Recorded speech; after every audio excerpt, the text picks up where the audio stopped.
Okay, in chapter 3 of The Great Gatsby, we did a really good job talking about this chapter, I think, with the big party and us first kind of seeing Gatsby up close in real life. Both groups had good discussions about what role do these parties serve. You know, Gatsby isn't the one in the middle of the party. He's not dancing on tables or, ordering rounds of drinks or anything like that. He's kind of a bystander off to the side. He doesn't drink, and he's just kind of an observer. And so I think I heard both groups, talking about why does he do it then? Is it a motivation for him to be able to see others happy? Does he like to be able to provide for others in this generous sort of way? And think too about how Fitzgerald is using these parties as a way to begin to develop these characters. We start seeing interactions, between Nick and Jordan, between Nick and Gatsby, between Jordan and Gatsby.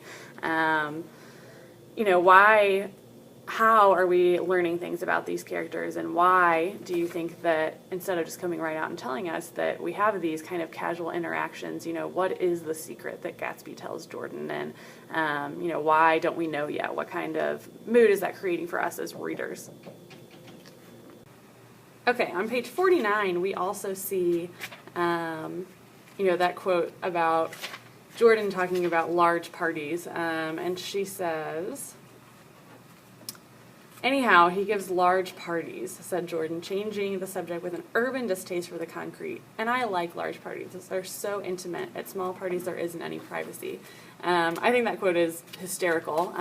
She's kind of talking about, the amount of privacy that you receive in these parties. And at first it kind of seems like, well, that's a stupid thing to say. I like large parties. They're so so intimate. But, when you start thinking about it, it really isn't a huge paradox, because at a large party you do have the chance to kind of talk to more people individually, whereas at a small party you're kind of thrust into the big social scene with everyone. Obviously Jordan's character is getting revealed to us little by little, and we're starting to get to know her a little bit better.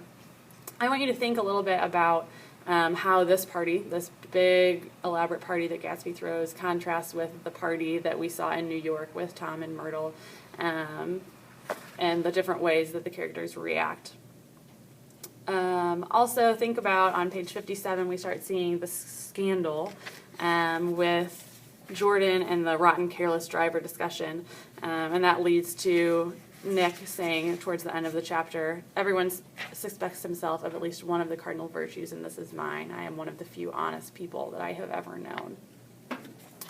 Overall, I thought we did a really good job with our first Socratic seminar. In the beginning, I saw some, of people just kind of going around, "This is what I chose as my most important 5S, this is what I chose." And then as we kind of moved on in the seminar, I noticed, more of that conversation back and forth. We need to remember that this should be a total contribution of everyone sharing their ideas. So if someone else is trying to talk and you've already talked many times, to invite others in and, give other people the opportunity. I also want to see our discussion get a little bit deeper. So instead of just saying, oh, that one part at the party when Gatsby and Jordan are talking, asking the rest of your group members to get their books out. Okay, turn to page 39. Look at the quote at the top of the page.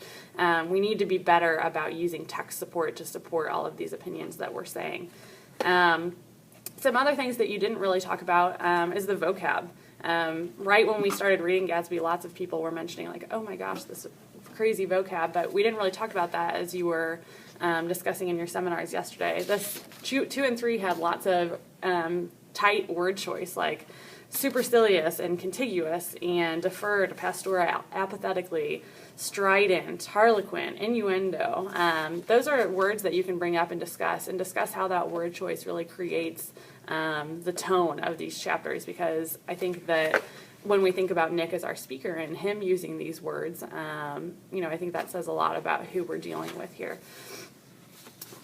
Other than that, continue to get at author's purpose. We talked a lot about, why did the character do this? Why did she react that way? Why is she married to him? But remember that we have an author that we're dealing with that's leading us down a path, and don't forget to bring that author back into your discussion. Why does Fitzgerald reveal things to us in the way that he does? Why does he use this word choice?